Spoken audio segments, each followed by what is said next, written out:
Oke, di video kali ini saya ingin memberikan review untuk pertandingan antara Persebaya Surabaya dengan PSM Makassar yang akan bermain pada hari Jumat tanggal 24. Kick-off-nya jam 3 sore ya, waktu Indonesia bagian Barat.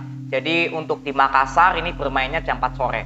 Dan akan bermain di Stadion Gelora Joko Samudro Gresik ya. Jadi nggak bermain di GPT atau home base dari Persebaya Surabaya. Di pertandingan kali ini saya akan sedikit memberikan opini juga karena ada beberapa pertanyaan yang saya lihat dari komentar. Untuk kekalahan lawan Persebaya Surabaya saat menghadapi Bali United kemarin, memang benar yang seperti kemarin ada yang komentar ya, saya cukup terima kasih. Ada yang mengatakan bahwa memang M. Iqbal dengan Rumere atau Brown tidak bisa memberikan kontribusi yang maksimal.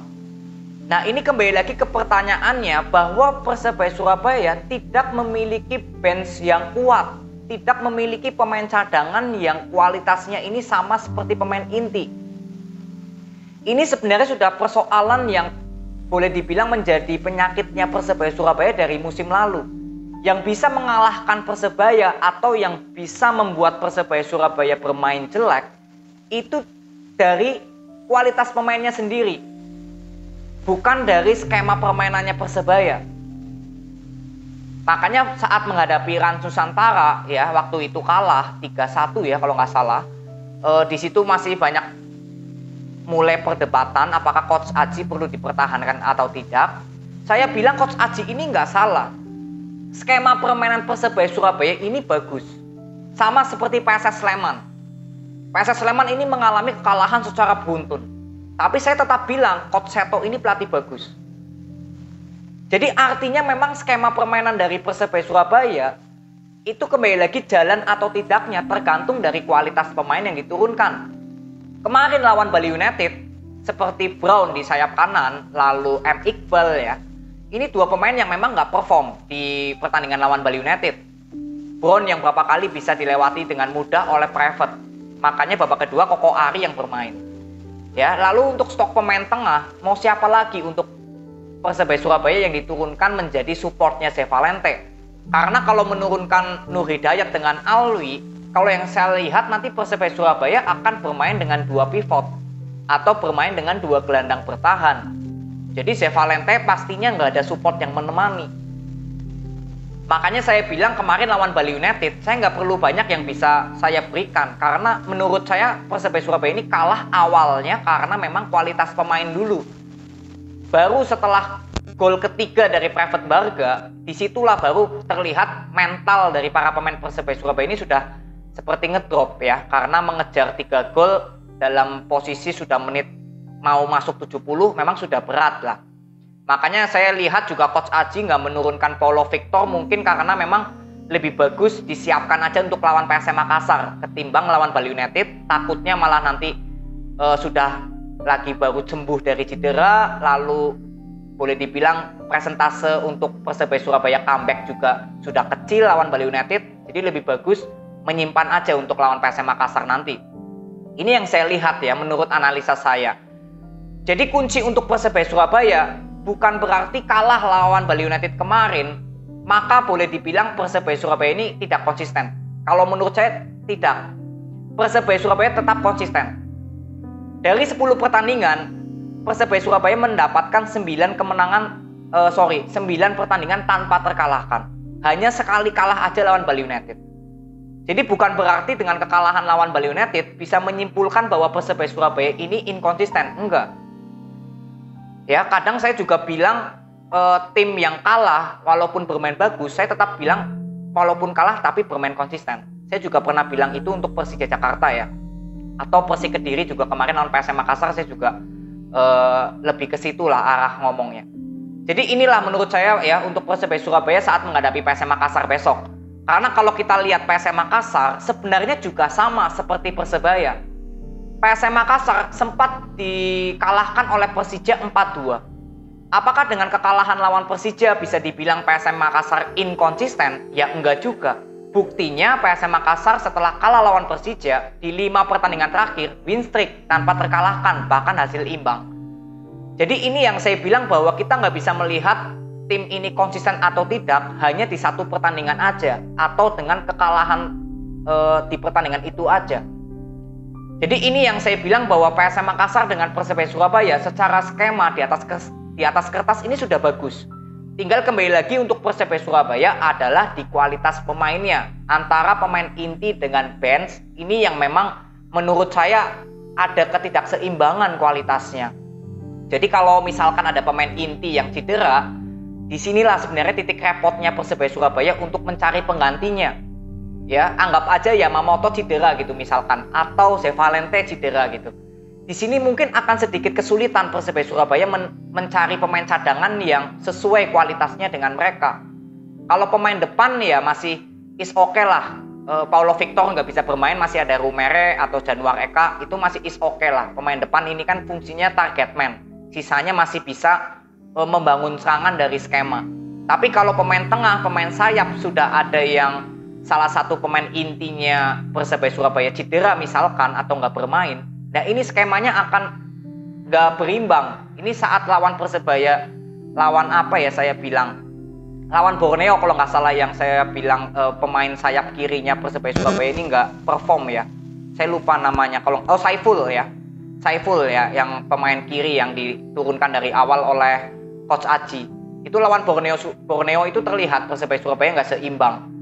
Untuk skemanya nggak hidup karena Saiful dimainkan dari awal, Yamamoto bermain di kanan. Itu bisa terlihat skemanya nggak berjalan karena kualitas pemainnya Persebaya Surabaya sendiri.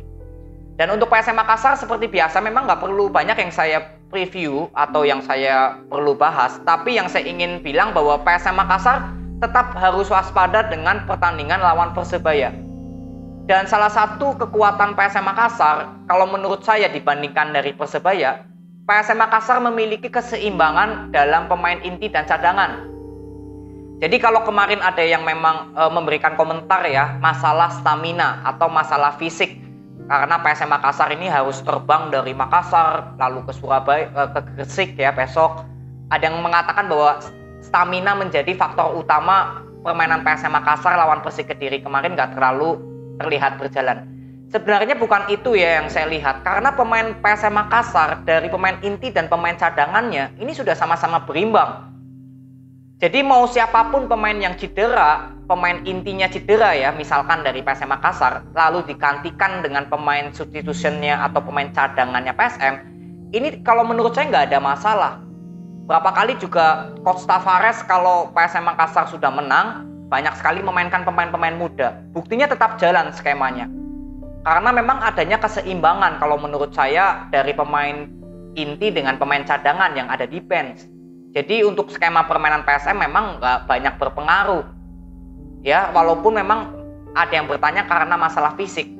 Tapi kalau menurut saya harusnya untuk PSM Makassar masalah fisik nggak terlalu bermasalah lah. Jika memang pemain intinya ada yang mungkin kelelahan gitu ya. Tapi kalau diganti dengan pemain cadangannya, misalkan Detan di sisi sayap atau mungkin Kasit Bakri atau M. Rizky Eka ya, Zaki misalkan, ya masih bisa berjalan skemanya. Karena kualitas pemain dari pemain inti dan pemain cadangan ini merata untuk PSM Makassar. Ini yang menurut analisa saya ya untuk PSM Makassar. Jadi untuk pertandingan besok, PSM Makassar kembali lagi harus mendapatkan ujian karena Persebaya Surabaya ini notabene gaya permainannya sama kayak Persik Kediri kemarin ya, bola possession. Dan Persebaya Surabaya tentunya dengan mengandalkan bola possession harus mewaspadai passing-passing cepat dari para pemain PSM Makassar. Karena Persebaya Surabaya ketika mendapatkan bola sampai ke depan nanti kehilangan, disitulah sebenarnya titik pertama kali PSM Makassar bisa melakukan penyerangan dengan passing cepat atau long ball, dan itu cukup efektif. Jadi tinggal bagaimana cara pemain Persebaya Surabaya bisa menjaga bola agar tidak banyak kehilangan dari salah passing. Ya, ini berapa kali saya lihat tim yang menghadapi PSM Makassar ketika mendapatkan salah passing atau nggak bisa mempertahankan bola lebih lama di area pertahanannya musuh gitu ya. Ini akan menjadi kesulitan untuk para pemain Persebaya Surabaya nantinya mendapatkan permainan cepatnya PSM. Jadi kuncinya dengan bola possession menghadapi Persebaya Surabaya, sebenarnya ritme permainan harusnya Persebaya Surabaya bisa dapatkan. ya, dengan mengandalkan bola possession. Dan tentunya yang saya inginkan pemain Persebaya Surabaya bisa menciptakan peluang yang lebih banyak lagi. Karena ketika Persebaya Surabaya sudah bisa mengontrol pertandingan nantinya gitu ya, misalkan lawan PSM, harus bisa berani lagi menciptakan peluang yang banyak. Sedangkan untuk PSM Makassar memang nggak banyak melakukan bola possession, tapi lebih mengandalkan serangan-serangan yang efektif. Jadi ketika PSM Makassar misalkan bola possessionnya kalah jauh gitu ya misalkan, tapi menciptakan peluangnya boleh dibilang tetap sama dengan tim yang mengandalkan bola possession. Makanya saya bilang PSM Makassar ini sekali menyerang atau melakukan penyerangan itu efektif, bisa menciptakan peluang. Makanya yang saya katakan bahwa PSM Makassar tidak memerlukan bola possession, tapi ketika menyerang bisa langsung menciptakan gol. Ya, hampir semuanya golnya melalui set play bola hidup ya, yang saya katakan berkali-kali. Kecuali kemarin lawan Persik, golnya Yuran memang lewat set play bola mati ya. Tapi itu nggak masalah. Yang penting PSM Makassar bisa terus menciptakan peluang untuk menciptakan gol. Karena kemarin lawan Persik Kediri sudah bagus, sudah menciptakan peluang yang banyak. Tapi penampilan kiper Persik Yusron itu kan memang bagus kemarin, banyak sekali melakukan save. Jadi inilah untuk PSM Makassar ya, menurut saya sejauh ini tetap konsisten. Walaupun tidak memainkan bola possession, tapi skemanya Tavares memang lebih condong bermain efektif ke depan ya. Jadi sekali melakukan penyerangan langsung bisa memberikan peluang. Dan tentunya untuk Persebaya Surabaya harus bisa mewaspadai permainan cepat ketika Persebaya Surabaya melakukan penyerangan. Bukan pada saat Persebaya Surabaya melakukan pertahanan, tapi saat melakukan penyerangan.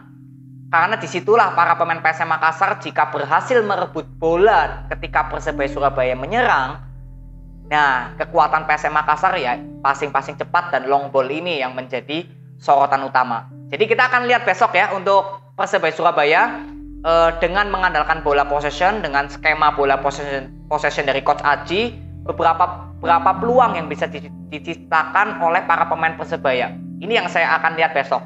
Dan berapa yang akan terjadi gol untuk peluang yang tercipta dari para pemain Persebaya.